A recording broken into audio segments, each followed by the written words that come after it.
ನಿಮ್ಮದು ಪ್ರಥಮವಾಗಿ ಇದು ದೈವ ಎಲೆ ಅಂತ ಕೂಗ್ತೀವಿ. ಸೊ ನೀವು ನೋಡ್ಬೋದು ದೈವ ಎಲೆಯಲ್ಲಿ ಇಲ್ಲಿ ಹೋಗಿದೆ, ಕಾಣ್ತಿದ್ಯಾ?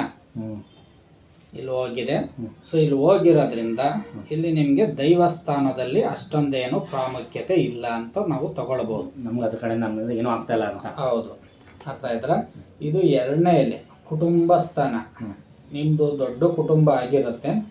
ಸೊ ಆದರೆ ಇಲ್ಲಿ ಭುಜ ಹೋಗಿದೆ ಅಂತ ಅಂದರೆ ನೀವು ಸಪ್ರೇಟ್ ಇರ್ತೀರಾ ಅಂತ ಅರ್ಥ ಆಯ್ತಾ?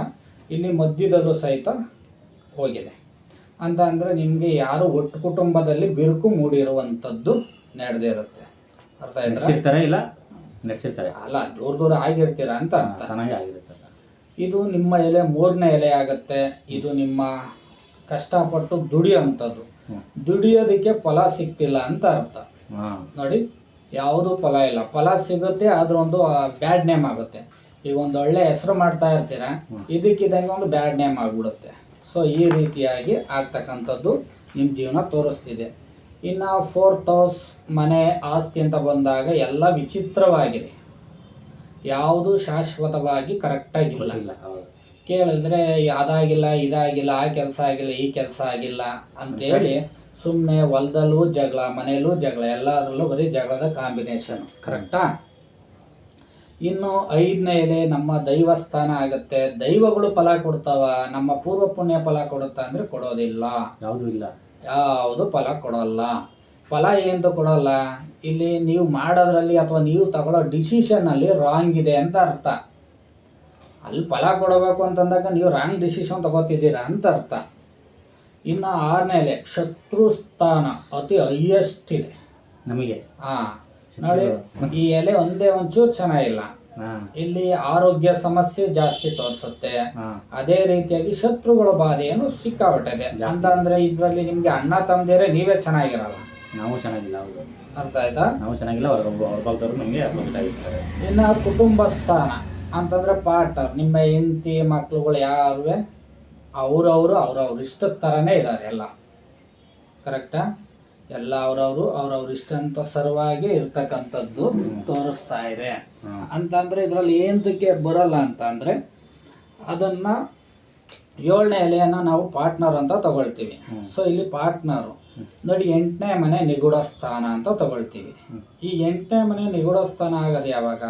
ನಾವು ಮಾಡುವಂಥ ಕೆಲಸ ಕಾರ್ಯಗಳಲ್ಲಿ ಮಾಟ ಮಂತ್ರ ತಂತ್ರ ಪ್ರಯೋಗಗಳು, ಏನೇ ಆದರೂ ಒಂದು ಶತ್ರು ಬಾಧೆಗಳು ಸ್ಟಾರ್ಟ್ ಆಗೋದು ಯಾವಾಗ? 8ನೇ ಮನೆಯಿಂದ. ಅರ್ಥ ಆಯ್ತಾ? ಸೊ ಇದೇನೋ ಅದೇನಿಲ್ಲ, ಇಲ್ಲಿ ಹೋಗಿರೋದ್ರಿಂದ ಎಲ್ಲ ಶುರು ಆಗಿ ರೆಡಿ ಆಗಿರುತ್ತೆ.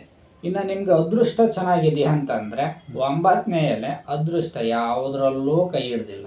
ನೀವು ಯಾವ ಕೆಲಸನೂ ಸಂಪೂರ್ಣವಾಗಿ ಮುಗಿಸೇ ಇಲ್ಲ, ನೀವು ಎಲ್ಲ ಅರ್ಧ ಮಾಡಿದ್ದೀರ. ಹಿಂಗೆ ತಗೊಳ್ಳೋದು ಅಲ್ವಾ? ಅದೇ ರೀತಿಯಾಗಿ 10ನೇ ಎಲೆ ನೋಡೋದಕ್ಕೆ ತುಂಬ ಚೆನ್ನಾಗಿದೆ. ಒಳ್ಳೆಯ ಹೆಸರಿದೆ ನಿಮ್ಮ ಮನೆಗೆ. ಆ ಮನೆ ಈ ಮನೆ ಅಂತ ಹೇಳಿ ಒಂದು ಊರಲ್ಲಿ ಒಂದು ಒಳ್ಳೆ ನೇಮ್ ಕ್ರಿಯೇಟ್ ಮಾಡ್ಕೊಂಡಿದ್ದೀರಾ. ಅದೃಷ್ಟ ಇದೆ. ಬಟ್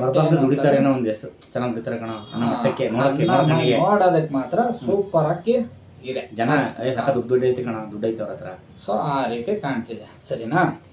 ಇನ್ನು ಅದಾಗ್ತಿದ್ದಂಗೆ 10ನೇ ಎಲೆ ಆದಮೇಲೆ 11ನೇ ಎಲೆ ನೋಡಿ, ಲಾಭಸ್ಥಾನ ಬರುವಂಥದ್ದು 4-5 ದಿಕ್ಕಲ್ಲಿ ಹೋಗ್ತಕ್ಕಂಥದ್ದು. ಏಕೆಂದರೆ ಈ ವಿಳೆದೆಲೆಯಲ್ಲಿ ದುಡ್ಡು ಬರುತ್ತೆ, ದುಡ್ಡು ಬರ್ತಿಲ್ಲ ಅಂತ ನಾವು ಹೇಳಲ್ಲ, ಲಾಭ ಇದೆ. ಆದರೆ ಆ ಲಾಭ ಎಲ್ಲೋ ಒಂದು ಕಡೆ ಸ್ಥಿತವಾಗಿ ನಿಲ್ಲುವಂಥದ್ದು. ಹೆಂಗೆ ಬರುತ್ತೆ ಹಂಗೆ ಹೋಗುತ್ತೆ. ಅರ್ಥ ಆಯ್ತಾ? ಒಂದು ಕಡೆ ನಿಲ್ಲಲ್ಲ ಅಂತಂದ್ರೆ ಒಂದು ಕಡೆ ಬರ್ತು ಅಂದರೆ ಇನ್ನೊಂದು ಕಡೆ ಹಳ್ಳ ತಗ್ಗಲ್ಲಿ ಹೋಗ್ತಾ ಇರುತ್ತೆ ಅಂತ ಅರ್ಥ. ಇನ್ನು ಅದನ್ನ ಬಿಟ್ಟಾಗ ಇನ್ನು ಬರ್ತಕ್ಕಂಥದ್ದು 12ನೇ ಎಲೆ ವ್ಯಯಭಾವದಲ್ಲಿ ಎಲ್ಲ ವ್ಯಯಭಾವ ಆಗಲಿಕ್ಕೆ ಇಲ್ಲಿ ನಿಮ್ಮದು ತಲೆನೇ ಸರಿ ಇಲ್ಲ. ಇನ್ನು ಯೋಚನೆಗಳು ಎಲ್ಲ ವ್ಯಯದಲ್ಲೇ ಇರುತ್ತೆ.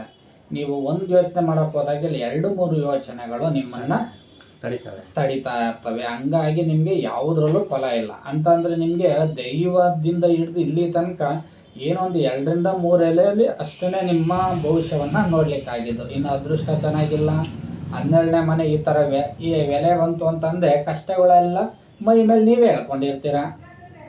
ಅವರೇನು ಹೇಳ್ದಿರಲ್ಲ, ನೀವೇ ಹೇಳ್ಕೊಂಡಿರ್ತೀರ. ನಿಮ್ಗೆ ಇಷ್ಟಪಟ್ಟು ಹೇಳ್ಕೊಳ್ಳೋ ಅಂಥ ಕಾಯಿಲೆ ಇದು ಅಲ್ವಾ? ಸೊ ಹಾಗಾಗಿ ಇಲ್ಲಿ ನಿಮಗೆ ಎಲ್ಲದರಲ್ಲೂ ವೀಕ್ಷಣೆಗಿಂತ ಇಲ್ಲಿ ವೇಸ್ಟ್ ಆಗಿರ್ತಕ್ಕಂಥದ್ದೇ ಇದನ್ನೇ ನಾವು ವಿಳೆದೆಲೆ ಶಾಸ್ತ್ರ ಅಂತ ಕೂಗ್ತೀವಿ. ವಿಳೆದೆಲೆ ಶಾಸ್ತ್ರದಲ್ಲಿ ಇದೊಂದೇನಂತ ಬಂದಾಗ ಇದರಲ್ಲಿ ವಿಧವಿಧವಾಗಿರುತ್ತೆ. ಆದರೆ ಇಷ್ಟೊಂದು ಏನು ಇರಲಿಲ್ಲ, ಸ್ವಲ್ಪ ಕಮ್ಮಿನೇ ತಂದಿದ್ರು, ಆಯ್ತಿತ್ತು. ಜಾಸ್ತಿ ವಿಳೆದೆಲೆಯನ್ನು ತೊಗೊಂಬಂದಿದ್ದೀರಾ, ಅಷ್ಟು ಬಿಟ್ಟರೆ ಇನ್ನೇನು ಸಮಸ್ಯೆ ಇಲ್ಲ.